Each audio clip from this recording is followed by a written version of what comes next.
მდგრადი განვითარების მინისტრმა ლონდონში ბრიტანეთის საქმიანი წრების წარმომადგენლებთან შეხვედრები გამართა. აუდიენციაზე ვერა ქობალიამ ბრიტანელ პარტნიორებს საქართველოს ეკონომიკაში არსებული ვითარების შესახებ დეტალური ინფორმაცია მიეწოდა და კონკრეტულ საინვესტიციო პროექტზე ისაუბრა. ღვინის და აგროსაწარმოს შემდეგ ბრიტანეთის ბაზარზე წარმოდგენილი ქართული პროდუქციის ასორტიმენტი ყოველწლიურად იზრდება. ეს არის ცნობილი ბრიტანული ბრენდის მაღაზია Marks and Spencer, რომელიც ლონდონის ერთ-ერთ ცენტრალურ ქუჩაზე, სხვა ცნობილი მარკის სავაჭრო ობიექტების გვერდით მდებარეობს. აქ ახლა საქართველოში შეკერილი ტანსაცმელიც იყიდება. ქართულმა საწარმომ, რომელმაც ეს შეკვეთა შეასრულა, მაღალი ბრიტანული სტანდარტები სრულად დააკმაყოფილა.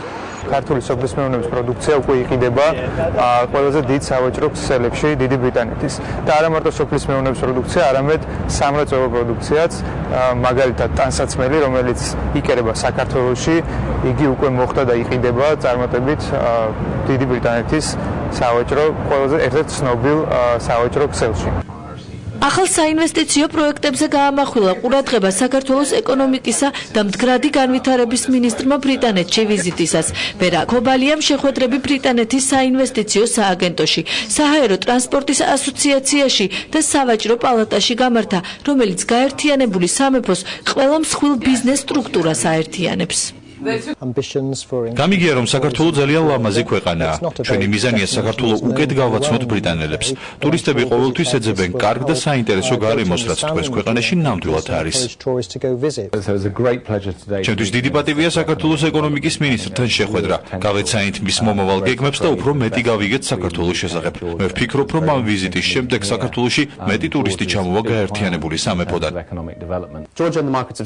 მე ვფიქრობ, რომ საქართველოს აქვს რეალური პოტენციალი თანამშრომლობის დიდ ბრიტანეთთან, რადგან მას აქვს დიდი გეგმები როგორც საშინაო, ისე საგარეო ეკონომიკურ პოლიტიკაში. ქართველმა მინისტრმა ბრიტანეთის საქმიანი წრეების წარმომადგენლებს დეტალური ინფორმაცია მიაწოდა საქართველოს ეკონომიკაში არსებული ვითარების, საგადასახადო სისტემის და სხვადასხვა სექტორში მიმდინარე რეფორმების შესახებ, მათ შორის სამოქალაქო ავიაციის სფეროში. ვერა ქობალიამ ასევე ქუთაისის მშენებარე აეროპორტის შესახებაც ისაუბრა. ბრიტანულ კომპანიებთან და საინვესტიციო სააგენტოსთან შეხვედრებისას გამოიკვეთა ორი კონკრეტული მიმართულება.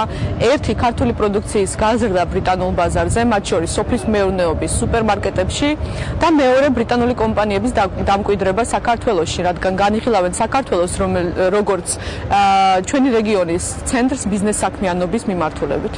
ვიზიტის ფარგლებში ჩატარებული შეხვედრებისას ბრიტანული ბიზნესის სექტორის მხრიდან საქართველოს მიმართ დიდი ინტერესი გამოიკვეთა.